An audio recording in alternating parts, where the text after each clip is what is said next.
নতুন উদ্যোক্তারা বিশেষ করে যারা খামার ব্যবসা শুরু করার জন্য পরিকল্পনা করতেছেন তাদের উদ্দেশ্যে আজকে আমার এই ভিডিও। কিভাবে খামার তৈরি করবেন এবং একটা আইডিয়াল খামার কিভাবে, আদর্শ খামার কিভাবে তৈরি করা যায় সে বিষয়ে আজকে আলোচনা করব। আমি আপনাদের সাথে আছি সোহাগ সিরাজ। মূল বেসিক যে সমস্যা সেটা হলো অ্যামোনিয়া গ্যাস। মুরগির লিটার থেকে যদি অ্যামোনিয়া গ্যাস হয় তাহলে সেই মুরগিকে আর মেডিসিন খাওয়ালেও মেডিসিনে কাজ করে না এবং নির্দিষ্ট টাইমের পরে সেই মুরগিগুলা ওয়াইট ফিল করে এবং খামারে অনেক বেশি লস গুনতে হয়। এই জন্য অ্যামোনিয়া গ্যাস থেকে কিভাবে মুরগিকে রক্ষা করা যায় সেই বিষয়টাই মাথায় রেখে আপনাকে অবশ্যই খামার তৈরি করতে হবে। এই জন্য নতুন উদ্বোধন হয়েছে মাছায় খামার। মাছা পদ্ধতিতে খামার করলে অ্যামোনিয়া গ্যাস থেকে মুরগিকে রক্ষা করা যায়। এই জন্য মাছা পদ্ধতি একটা ভালো পদ্ধতি, যে পদ্ধতিতে মুরগি দ্রুত ওয়াইট চলে আসে এবং মুরগি দ্রুত বেড়ে ওঠে।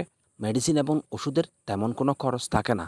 এই জন্য মাছা পদ্ধতি খুব একটা ভালো পদ্ধতি, কিন্তু ওই পদ্ধতিতে আপনি খামার করতে গেলে আপনাকে শ্রমিকের পিছে টাকা খরচ করতে হয়। যেমন ১ বা ২ হাজারের মুরগি লালন পালন করতে গেলে আপনাকে ৩ অথবা ৪ জন শ্রমিকের দরকার হয়, কারণ আজকের বাজারে শ্রমিকের অনেক দাম বেশি।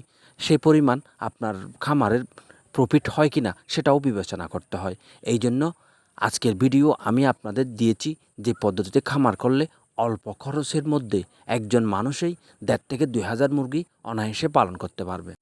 আপনারা দেখতেছেন আমার মাছার উপরে লিটার দেওয়া হয়েছে। এই লিটারগুলো একসময় থাকবে না। যে সময় ১৫ থেকে ২০ দিন অথবা ১৭ থেকে ১৮ দিন যখন আমার মুরগির বয়স হবে, তখন ওই লিটারগুলো চলে যাবে একদম মাটিতে। খামারের নিচে যে জায়গা রাখা হয়েছে মাটিতে, সেই মাটিতেই কিন্তু লিটারগুলো চলে যাবে। ওই লিটারগুলো থাকবে মাটিতে এবং উপরে মাছার উপরে মুরগি থাকবে। তো লিটার যাতে শুকনো রাখে সে ব্যবস্থা, বা লিটারের কাজগুলো যাতে নিচে করা হয় সে ব্যবস্থা নিচে করানো হয়েছে এবং আপনারা ভিডিওতে স্ক্রিনে বা আপনারা দেখতে পাচ্ছেন। এখন আপনার যে খামারের ছাল রয়েছে বা খামারের যে ছাউনি, এটা কিন্তু খড়কুটা দিয়ে করতে হবে যাতে হিটে, অতিরিক্ত গরমের সময় খামারটা ঠান্ডা থাকে। সে ব্যবস্থা আপনাকে আপনার ছালের উপরে করতে হবে, যেহেতু আপনি টিনও দিতে পারবেন না এবং ওখানে পলিথিনও ব্যবহার করতে পারবেন না, তেরপালও ব্যবহার করতে পারবেন না। এই জন্য আপনাকে খড়কুড়া দিয়ে আপনার যে উপরে ছাউনি তৈরি করতে হবে, একজন মানুষ যাতে নিচে কাজ করতে পারে আর লিটারগুলো যাতে বস্তা ভরতে পারে সেইভাবে নিচে পর্যাপ্ত জায়গা রাখা হয়েছে।